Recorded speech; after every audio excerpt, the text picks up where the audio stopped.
وبركاته. معاكم أبانوب سعد، طالب بكلية التربية قسم دراسات اجتماعية. والنهاردة أنا بعمل الفيديو ده عشان هشرح طريقة المراجعة النهائية اللي احنا هنبدأها معاكم، وبرحب بيكم طلاب تاني إعدادي. المراجعة دي هتكون لتاني إعدادي بس، فمعلش أولى ومعلش تالتة. في الترم التاني هكون لحد متوفرة دي كلها، بس عشان ضيقة الوقت فهنخلي مراجعة بس فقط لتانية إعدادي. فتانية إعدادي احنا طالعين نشرح لها الاستراتيجية اللي هتمشي بيها المراجعة بتاعتنا، وهتكون مراجعة فيها شرح وفيها حل. هتمشي ازاي وكل التفاصيل دي هقولها لكم حاليا. ولكن قبل ما نقول هتمشي ازاي، فاحنا هنقول احنا هنستخدم كتاب ايه في المراجعة ديت، او هنراجع من كتاب ايه. هنراجع من كتاب الامتحان 2023 الجديد. اسئله قويه جدا وامتحانات قويه جدا، زائد امتحانات المحافظات.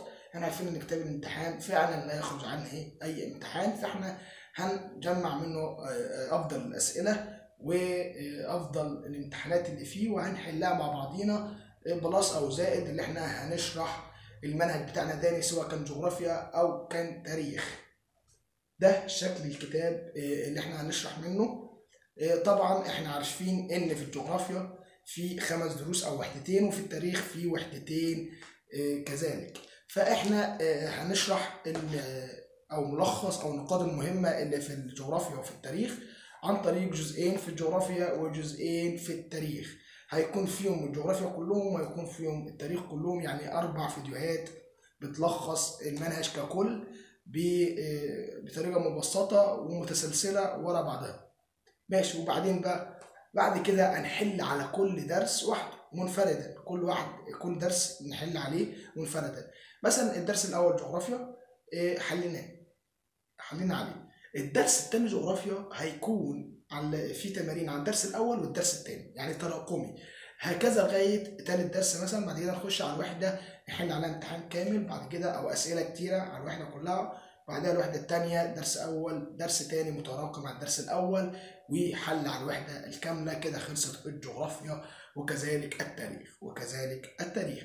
بعد ما نخلص ده كله لا يتخطى 4 فيديوهات شرح و4 فيديوهات تمارين، وهيبقى في فيديوهين لامتحانات المحافظات. بعد كده في فيديو خاص بجميع الخرائط. هيكون في ملخص للخرائط كلها، سواء كانت خرائط الوطن العربي او خرائط سير وغزوات الرسول، وهنشرح فيها جميع الاسئله الخاصه بالخريطه. حلو. احنا كده خلصنا؟ لا، ما خلصناش. في فيديو اسمه فيديو الزتونه. حلو الكلام. الفيديو ده هنقول فيه اهم النقاط، او هنلخص فيه اهم النقاط الخاصه بمنهجنا، ولكن دي اهم الاهم يعني، او الملخص في الفيديو ده لا يتخطى نص ساعه او تلت ساعه. هيكون فيه اهم النقاط، وفي الفيديو ده هودعكم بقى تبقى ليله الامتحان. اتشرفت جدا ان انا اعمل حاجه زي كده ليكم. وعايز اقول حاجه، لو ولي الامر اللي بيشوف الفيديو ده تبقى يوم 1/12 هيبقى ميعاد المراجعه بتاعتنا يوم 1/12. ميعاد المراجعه امتى؟ يوم 1/12. اول فيديو للمراجعه هيبقى على بيج الفيس. اسم بيج الفيس أبانوب سعد، واسم اليوتيوب أبانوب سعد دراسات اجتماعيه. هيكون عليها الفيديوهات على الصفحه وعلى البيج، ومنتظر بس دعمكم عن طريق نشر الفيديو او نشر للجميع عشان كله يستفاد من المراجعه ديت. هتكون مراجعه متكامله ما فيهاش حاجه ناقصه خالص نهائيا، يعني هتكون مراجعه محترمه. فاتمنى منك الدعم، يكون في دعم. لو انت ولي امر انا عايزك يوم 1/12 تجيب ابنك، مثلا الفيديو هيكون لا يتخطى الساعه الا ربع او تلت ساعه او نص ساعه، تسمعه كل تلت ساعه وتخليه ياخد بريك.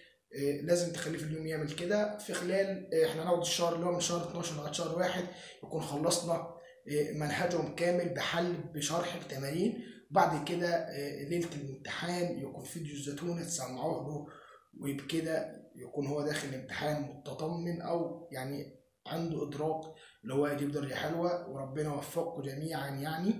ولو انت طالب مجتهد وبتبحث على حد بيراجع الدراسات الاجتماعيه فانا بشكرك بصراحه انك عندك ضمير ومسؤوليه، وعايزك وانت بتسمع الفيديوهات تعمل كده كوبايه قهوه، تعمل كوبايه نسكافيه، كوبايه شاي، جيب اي حاجه جنبك تسليك، حتى لو ميه تسليك علشان تركز في الفيديو.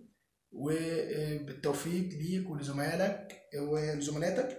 واحنا عندنا الكتاب دوت، واحد هيقول لي مش معايا الكتاب دوت، هقول لك يا عم انا هلخصه لك او هعمله لك في بي دي اف، هصوره لك في بي دي اف الاسئله المهمه، واحط الملف دوت مثلا في الديسكريبشن بتاع الفيديو، او ممكن نعمل جروب على التليجرام او على الواتس وننزل فيه الكتاب دوت، وممكن الرقم بتاعي يظهر، رقم الواتس اتكلمنا عليه وانا هبعت لك الكتاب عليه.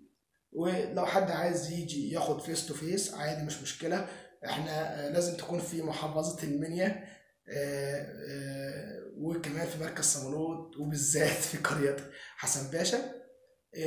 هتروح تسأل على بيت، انت في حسن باشا هتعرف يعني، هتسأل على بيت مقدس سعد، بعد النقطة في نقطة هناك حكومة يعني، بعديها بشوية هتلاقي استوديو شهد، قدام استوديو شهد هتلاقي بيت بيت سعد فرج، آسف، بيت سعد فرج. اسأل وتعالى احجز، ولكن قبل 1/12 احجز المراجعة النهائية، والأسئلة اللي انت هتبقى عايزها هتبقى معايا بقى ايه تعالى معايا هنا البيت وانا هوصف لك انت كل عايز اللي انت عايزه يعني.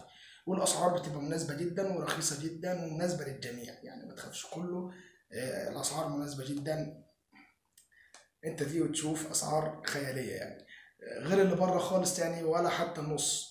فهي اسعار مناسبه للجميع، عشان الظروف اللي احنا فيها دلوقتي، واولياء الامور كتر خيرهم، فعايزين نراعي الحته ديت. وهنا انا اتوقف، ده كده فيديو شرح للمراجعه النهائيه بصوره مبسطه.